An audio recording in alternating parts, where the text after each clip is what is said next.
Women are only complete once they've given birth to a child. That's why my wife is still incomplete.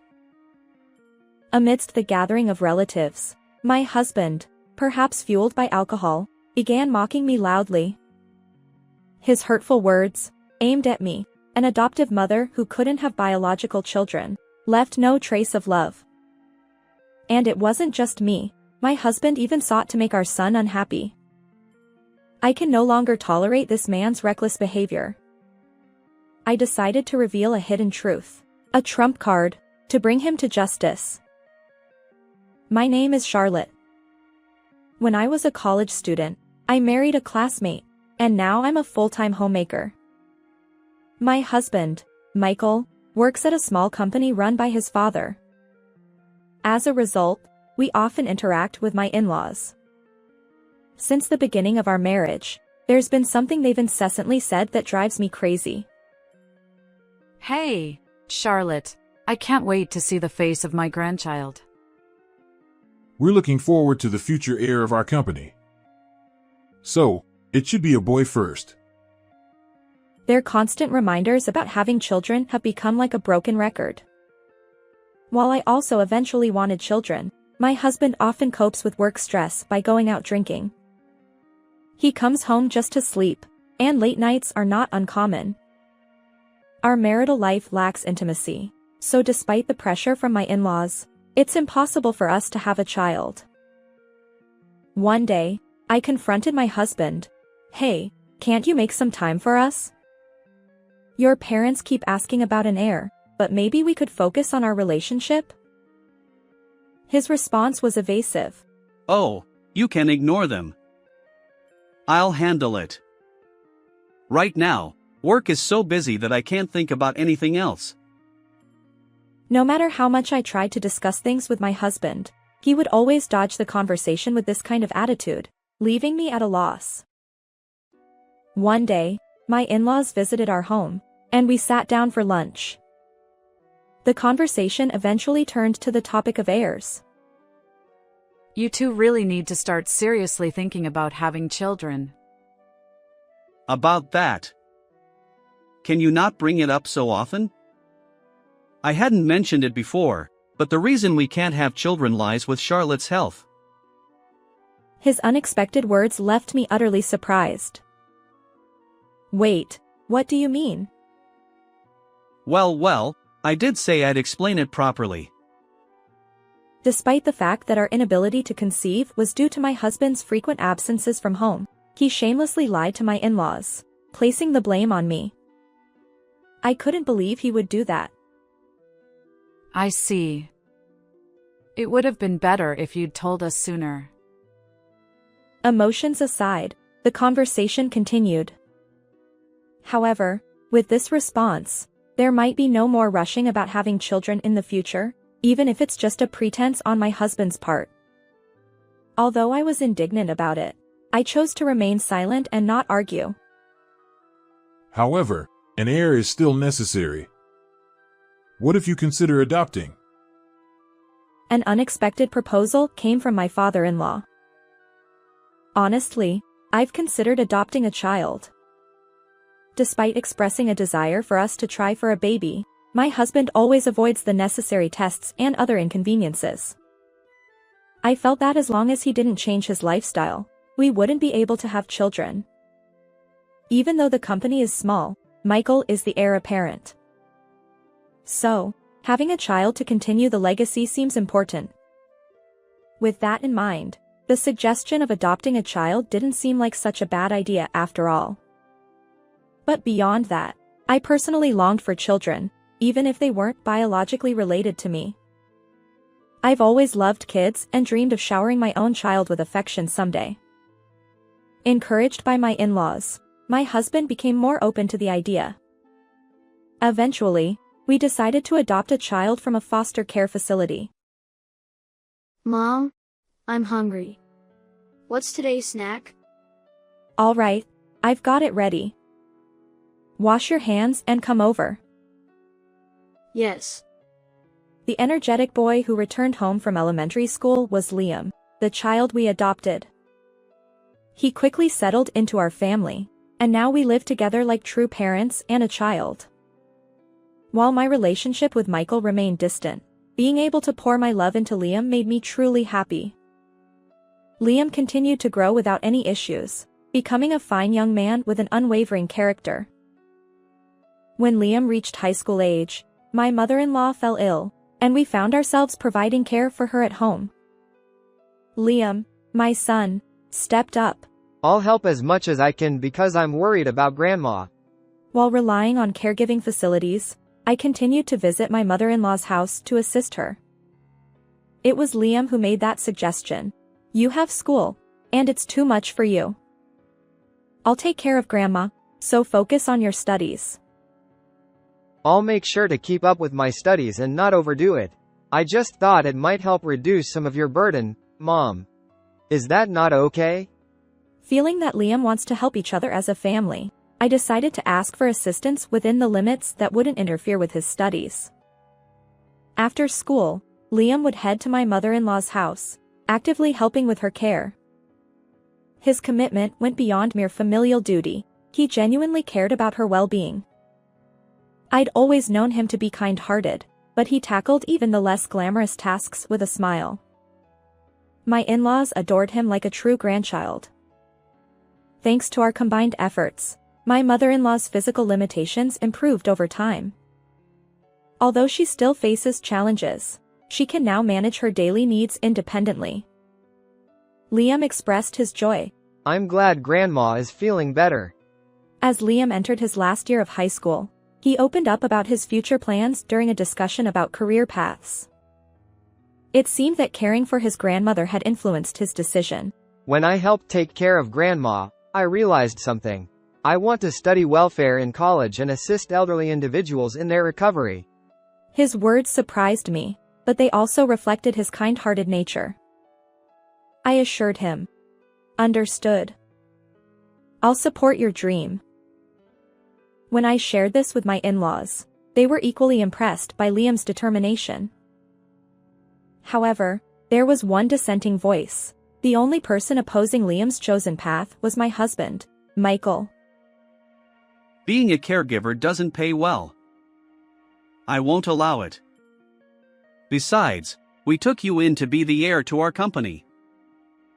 I appreciate you taking me in when I had nothing, but my career choices are mine to make. Liam, usually compliant with his father, stood his ground this time. The tension between father and son escalated. Do as you please. But I won't pay for your education. Clearly displeased with Liam's decision, my husband's relationship with our son turned icy. As Liam pursued a degree in welfare at a university, my husband adamantly refused to provide any financial support. Feeling at a loss, I received an unexpected offer from my in-laws. Our precious grandson's future is important to us. We'd like to support him. And what about Michael? He's done nothing. No parenting, no caregiving. It's embarrassing, even as his father. Both of them seemed exasperated by their son's behavior.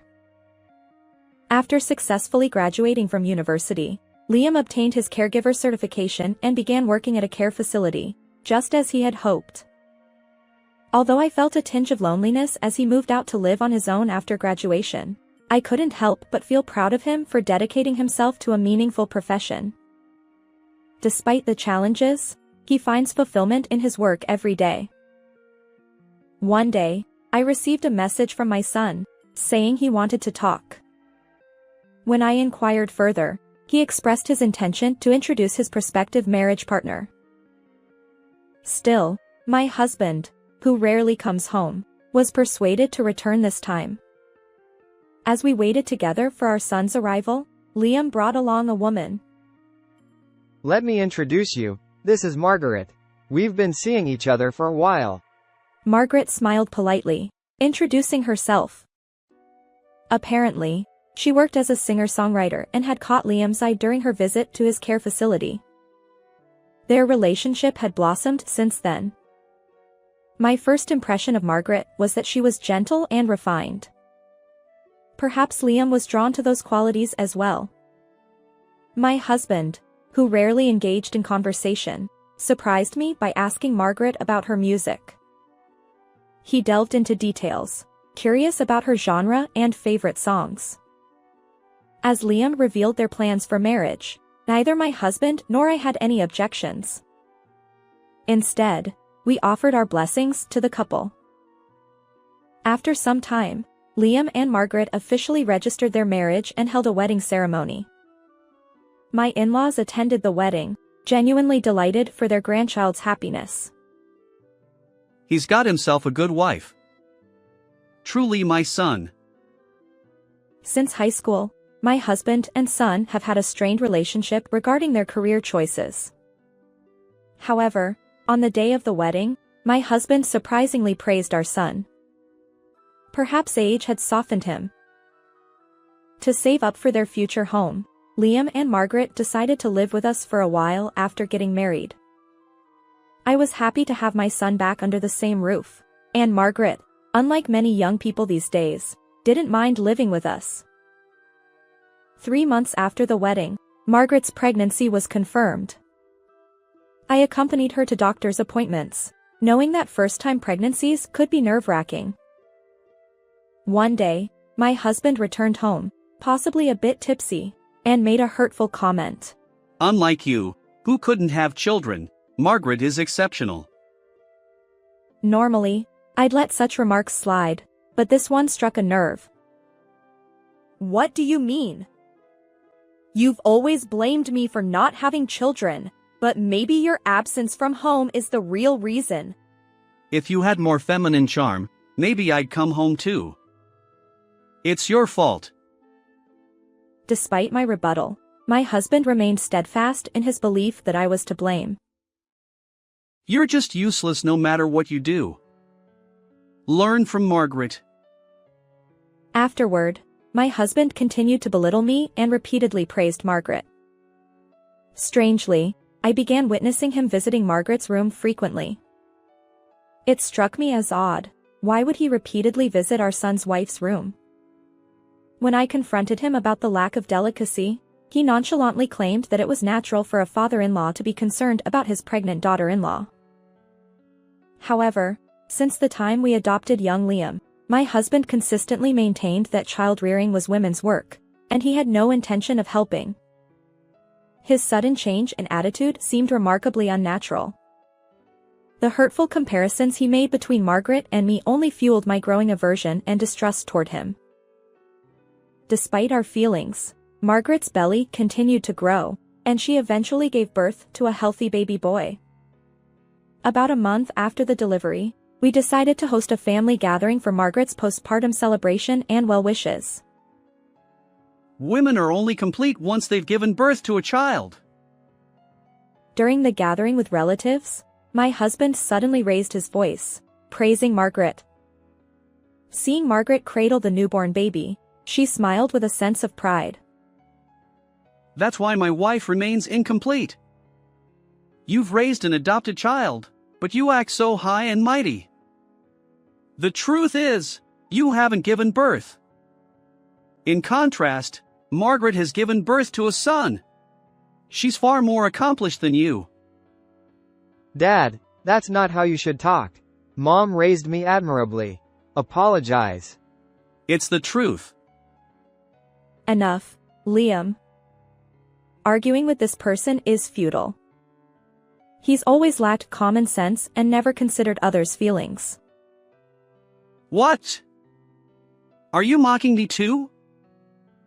Yes, I think you're foolish. Truly, you're an irredeemable person. My suppressed anger finally boiled over. Perhaps angered by my strong retort, my husband hurled insults at me while spitting. If only you were gentle and respectful towards me like Margaret. Just then, our argument was interrupted by the loud cries of the baby Margaret held. Margaret, despite the tense atmosphere, maintained her usual serene smile. But there was something eerie about that expression. Oh dear, the baby's crying. There. Let Daddy hold him. She turned to Liam, who was sitting next to her, ready to hand over the newborn.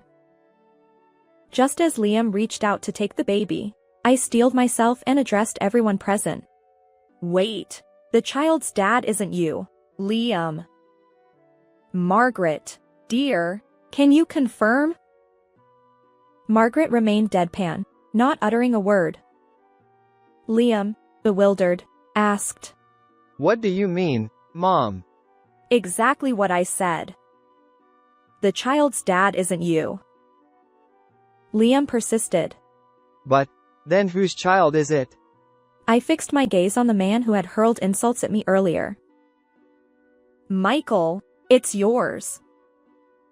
My tone was resolute, and my husband suddenly stumbled over his words. What are you talking about? You can't just make up lies like that. It's not a lie. I conducted an investigation. You, who rarely came home due to your escapades, suddenly started spending more time here after Margaret arrived. Sneaking into her room frequently, it raised suspicions. I couldn't ignore their suspicious behavior, so I secretly gathered evidence to confirm their relationship. He never thought I'd doubt him, but my husband didn't even bother to hide the evidence. Hotel receipts and other incriminating items were left in his room. Curiously, the dates on those receipts matched days when both Liam and I were absent. Maybe you prepared all this to trap me. I know nothing about it.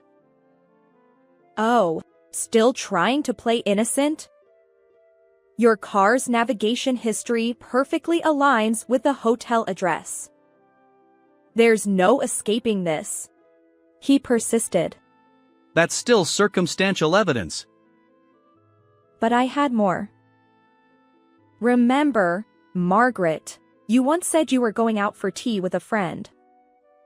Turns out that was a complete lie. I continued. I checked your social media posts.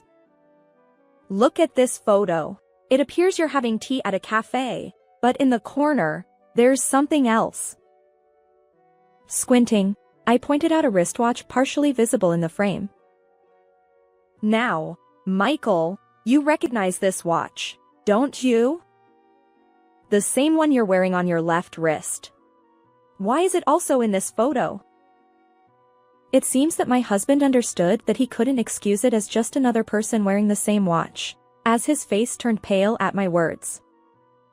The truth hit him hard. That watch was a custom-made, one-of-a-kind gift I'd given him for his birthday. There was no denying it. Moreover, there's still more evidence. Please listen to this recording. I pulled a recorder from my pocket and pressed play. The voices of my husband and Margaret filled the room. Blood ties matter after all. Having an heir ensures the company's stability. But what if Charlotte or Liam notices? They're clueless. They won't realize our relationship. Trust me, go ahead and have my child. Their conversation turned my stomach. The audio had been captured by a private investigator during their surveillance. Still planning to make excuses? I asked, and my husband fell silent, his face pale. Clearly, he hadn't anticipated my actions going this far. Oh well, we've been caught. Margaret, on the other hand, seemed unfazed. I don't mind that it's been discovered, and I've been hinting at it on social media. But I never thought that Charlotte would notice before Liam did.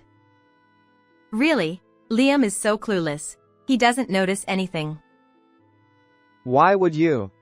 When we were dating, it was fine, but after marriage, I realized being a caregiver didn't pay well and wasn't glamorous.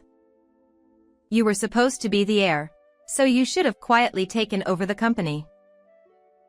Liam couldn't hide his bewilderment at Margaret's nonchalant attitude.